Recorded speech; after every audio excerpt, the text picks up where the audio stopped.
Hello friends, வணக்கம். சொரா போட்டு எப்படி செய்யணும்னு பார்க்கலாம். 1/2 kg அளவுக்கு சொரா எடுத்திருக்கேன். அதை நல்லா வாஷ் பண்ணி எடுத்துக்கலாம். ஒரு கைப்பிடி அளவுக்கு பூண்டு சின்ன சின்னதாக கட் பண்ணி வச்சுருக்கேன்.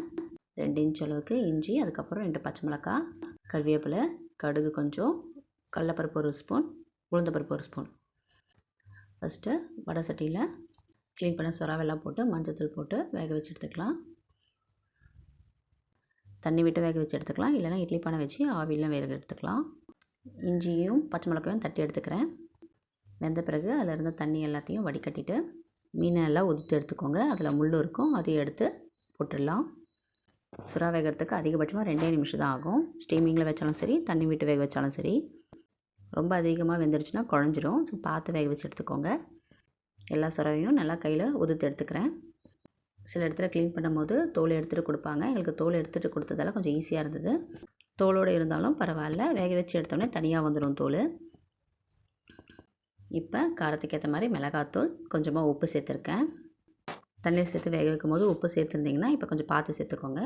கொஞ்சமாக மஞ்சத்தூள், இது எல்லாத்தையுமே சேர்த்து நல்லா பிசைஞ்சிக்கலாம். காரம் உங்களுக்கு ஏற்ற மாதிரி சேர்த்துக்கோங்க.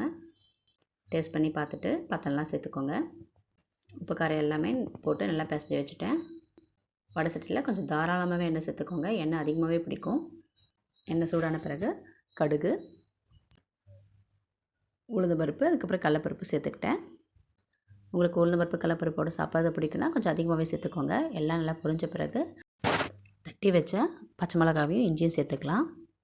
அதுக்கப்புறம் கறிவேப்பிலை, இதுவும் பொரிஞ்ச பிறகு பூண்டு கட் பண்ணி வச்சுருக்கோம் இல்லையா, அதை சேர்த்துக்கோங்க.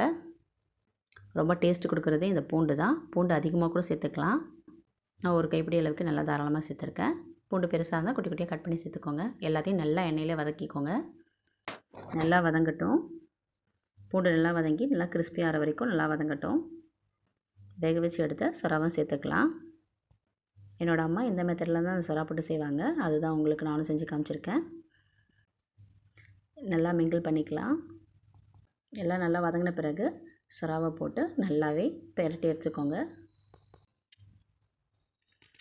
எண்ணெயில் நல்லா வதங்கட்டும். ரொம்ப ட்ரையாக இருக்க மாதிரி தெரிஞ்சுன்னா எண்ணெய் ஊற்றிக்கலாம். நான் மேற்கொண்டு ஒரு 4 ஸ்பூன் கிட்ட எண்ணெய் ஊற்றினேன்.